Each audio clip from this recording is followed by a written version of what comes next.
2-3 రోజుల సంధి కాంగ్రెస్ పార్టీ వాళ్ళు మస్తు సంబరం మీద ఉన్నారట. ముఖ్యమంత్రి, మంత్రులు, పార్టీలున్న పెద్ద లీడర్లంతా ఫుల్ ఖుషి అవుతున్నారట.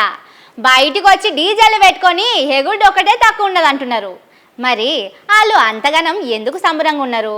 అసలు షెయి పార్టీలో ఏమైతున్నదో మనం కూడా తెలుసుకోవాలి కదా. చలో పాన్రి. కాంగ్రెస్ పార్టీకి కొత్త మేడం వచ్చింది. అదే నువ్వు తెలంగాణలో ఢిల్లీలో మనుషోగాలను పెడతారు కదా. ఇప్పటిదాకా దీపాదాస్ మున్షి మేడం ఉంటుండే, ఇప్పుడు మీనాక్షి నటరాజన్ అనే మేడానికి అప్పచెప్పిండ్రు.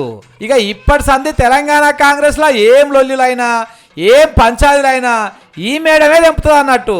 సరే గాని కొత్త మేడం వస్తుందని కాంగ్రెస్ వాళ్ళంతా సంబరం మీద ఉన్నారు అనుకుంటే మీరు బురదలా కాలేసేటట్టే. వాళ్ళు సంబరంగా ఉన్నది పాత మేడం పోతున్నందుకట. కొత్త మేడం వస్తుందన్న సంబరం కంటే పాత మేడం పోతుందన్న సంబరమే ఎక్కువ ఉన్నది అంటున్నారు. మేడం తరిక అట్లుంటుండేనట. మరి పెద్ద పెద్ద హోటళ్లలో ఉండు, వచ్చిపోయే కిరాయిలు, బొట్టు పిల్లల కాంచెల్లి ఎయిర్ బస్ కిరాయిల దాకా ఇక్కడి కాంగ్రెస్ లతోనే కొనిపించేదట. సర్కారు మీటింగ్లలో కూసునుడు, సంతకాలు పెట్టే కాడ చేయడం పెట్టుడు, ఇట్లా శాన కథలే అయినాయి అంటున్నారు. ఈ పైసల భారం మొయ్యలేక ఈ మేడం ఎప్పుడు వెళ్ళిపోతే బాగుండునా అని చాలా మంది చూస్తున్నారట. ఇన్నెదులకు మేడాన్ని పంపిస్తున్నారనే సంబరంతో నిన్న రాత్రి చాలా మంది కాంగ్రెస్ వాళ్ళకు నిద్ర కూడా పట్టలేదట. తెల్లని దాకా ఒకటే డాన్స్ చేసిర్రట. పాపం ఏడాది సంధి ఎట్లా ఓపిక పట్టిండ్రో ఏమో పోన్రి. ఓ దిక్కేమో పబ్లిక్ ఆడుకుంటున్నారు, ఇంకో దిక్కేమో ఢిల్లీలో ఆడుకుంటున్నారు.